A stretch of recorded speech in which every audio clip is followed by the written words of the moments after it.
One of the most notable things in Vegeta's speech about meditation from chapter 93 of the Dragon Ball Super manga is the addition of the likes of Moro, Gas, and Frieza, the yardsticks for the Saiyans to try and overcome. Other than that, it's pretty similar, his talk, as both said discussion and what he does is about not overusing your power when you don't need to. Also, Goku is no longer being silly about it.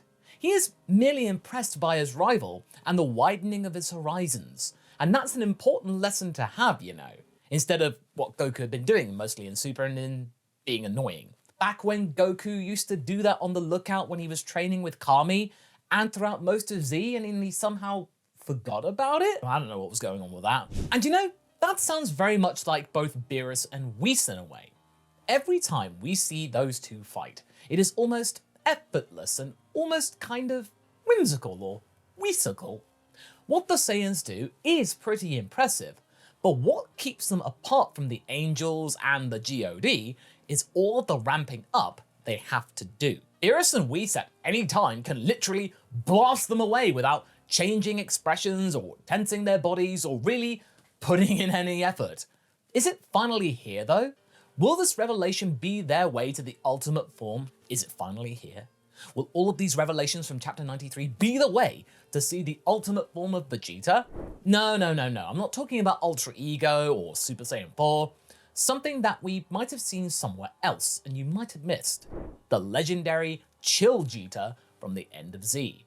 Let's discuss. You see, Vegeta has come a long way over the years, with Super often forcing him to retread familiar paths and making his progress somehow repetitive from what he pretty much did throughout the Buu saga of Z. Still, one of the best elements of the Granola saga, if you remember what that is, was his relationship with the titular character and his role as a fighting therapist for the Cerulean, or an agony prince. We have pointed out how the two actually have more in common than they originally realized. Granola wasn't just an angsty teen, he was just Vegeta through a different angle. And they developed a quite unique connection within the saga. Vegeta actually feeling sorry for him and kind of relating. And one of the more interesting moments in said saga was when Vegeta pretty much chose to lose to the Cerulean instead of following his Saiyan pride full on and taking the win, because he felt a certain responsibility for what had happened to Granola's people. After all, King Vegeta, his father, actioned it via Frieza, so yeah, he was kind of responsible for the Ceruleans being gone, even though he personally was a kid at the time and not even present. And I actually remember when that happened, loads of people called foul on that. They absolutely thought, oh, Vegeta wouldn't do that. Well, Z Vegeta wouldn't do that.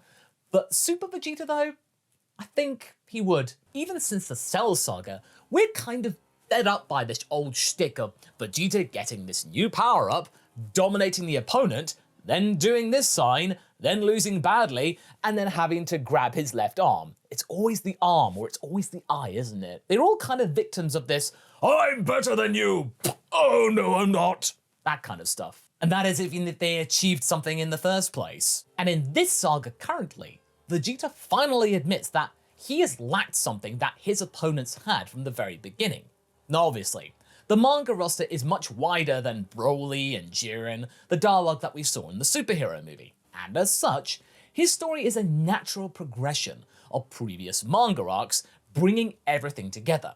And he does seek the answer in Piccolo's oldest trick, which is actually a pretty neat role reversal. Kind of reminds me of that time at the end of movie 7 when they're on that little bit of ice and they're sat together. You know, is it over? Not all of his jumps, all that stuff. That moment together, Vegeta and Goku are in the background doing some Piccolo stuff, whilst the Namekian himself is the driving force of superhero. And Vegeta is praised by Whis for that, finally cottoning on what he needs to do to improve. Someone who, as we mentioned, is on a whole other level than the rest of the Saiyans. Now, we can criticize a lot in this saga because most of it is quite derivative, and less said about chapter 91 the better. But this does feel like a natural progression, no matter which medium you choose. Vegeta takes his time and thinks about the real difference between himself and Goku against all of the opponents that they have faced.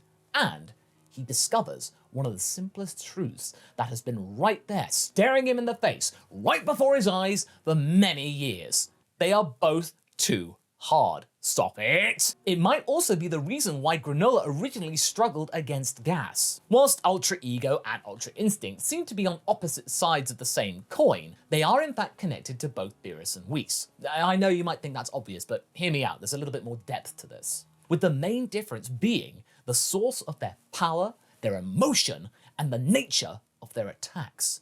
And both Goku and Vegeta are kind of fighting their own bodies in their respective transformations. Remember the whole time of them reaching their limits? Well, they're trying to resist that, break through it, and their bodies are kind of fighting back.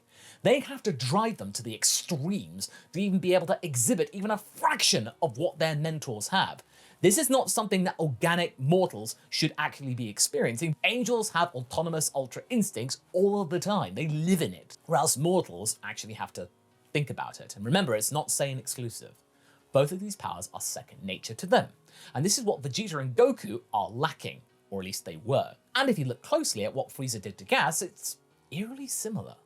Back in Z, Frieza and King Cold never trained because, well, they didn't have to. It wasn't because they were lazy, obviously.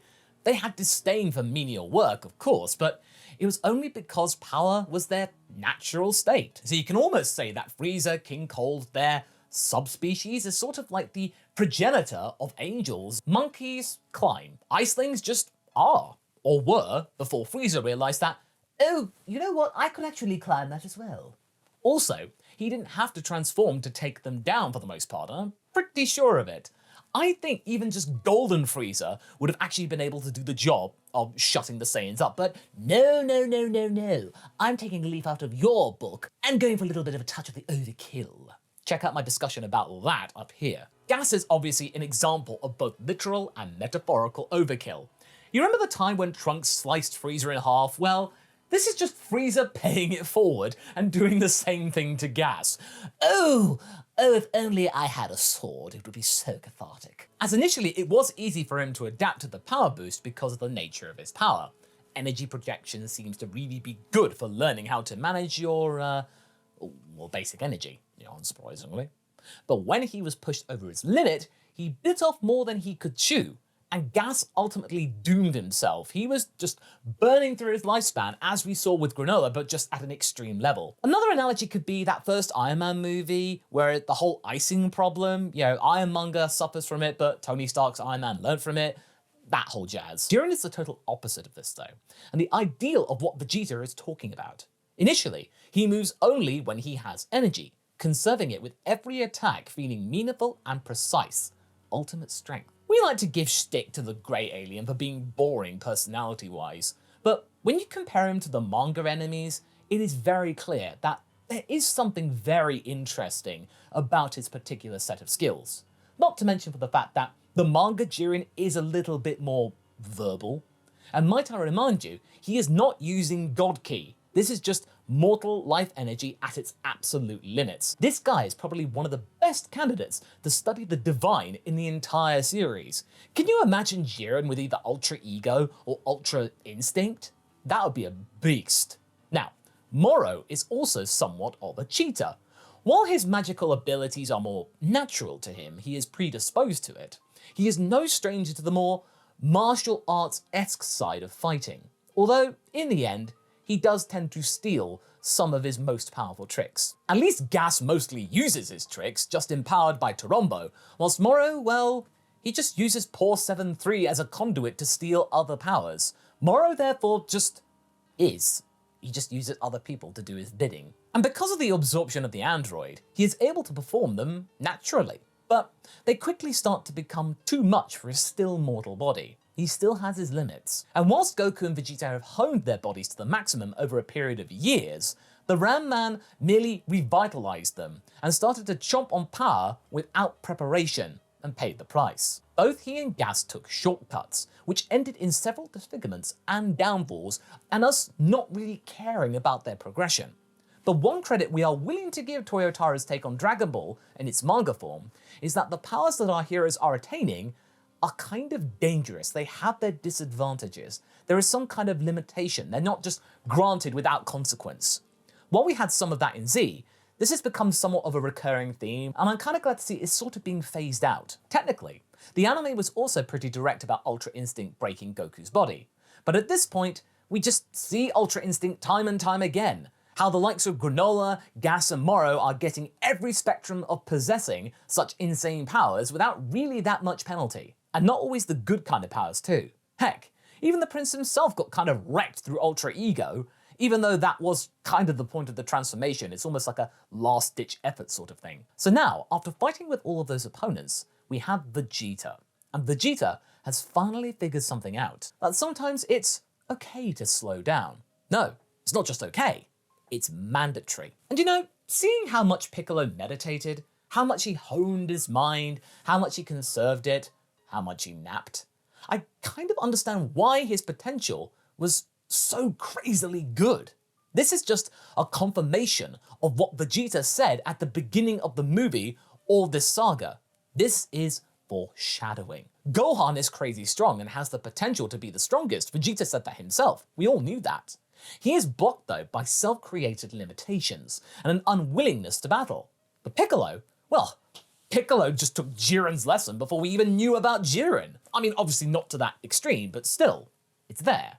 And he was the first cast member to even have the potential to use God Ki before we even knew what it was, even though it wasn't that powerful at the time. So, in a way, it's poetic that Vegeta figured that stuff out moments before Piccolo got that huge boost. And, you know, maybe this is the thing that will finally make Vegeta happy. Not chasing something like an unfocused dog, but just simply climbing for the sake of climbing, like a monkey, kind of like what Goku does. To make it even more topical with characters, it is somewhat Zamasu started to be afraid of, the mortals getting ever closer in strength to the likes of the deities, being able to understand more and more about what they do. It might be accidental, with a lot of tripping along the way, but in the end, there is a coherent vision of what power means in Dragon Ball Super. While Z was about getting to your physical limits, and enemies changing pretty drastically to reflect that, Super started with a more spiritual journey, only to land near the inner balance of the characters. I mean, it's hard to say where they will go from here, and how ridiculous the power is going to get even more so, and we might end up retracing the same paths of character development yet again, which is the best sign though, that we are in the perfect spot to move on to the next generation. But the showrunners are really timid about this. As for Vegeta, we don't know how much End of Z is still true or canon to the current timeline, or not, but honestly, there are more and more flickers of truth toward that content in Vegeta's personality right now, that we saw also in the Peaceful World saga. Maybe relaxing after all these years will be the key to his success. Not stopping training, no, but the realization that there is time to fight and there is also time to rest, and both are crucial for the power that he seeks. But in the divine world, power is not just a mad dash for it. It's all about balance. And we kind of love the fact that Vegeta has figured it out first. While Goku does lean towards this type of thinking as well, he does so without conscious engagement. And in this case, I think this might give Vegeta the upper hand at the end of the day. Heck, this might even be the reason why he wins the sparring match in Superhero. Maybe that is what gives him this triumph. The clarity of mind that he hadn't had in years. Maybe he's never had it. Maybe the person who needed the therapy from Dr. Vegeta, the fighting therapist, was the prince himself. Anyway, I'm glad that the manga has reminded us of this and has added some more tidbits. It was definitely the highlight of the chapter that we would hope be included as well. Because you know how it is with Dragon Ball, character development and long-lasting changes. Yes, we're looking at you, Roshi.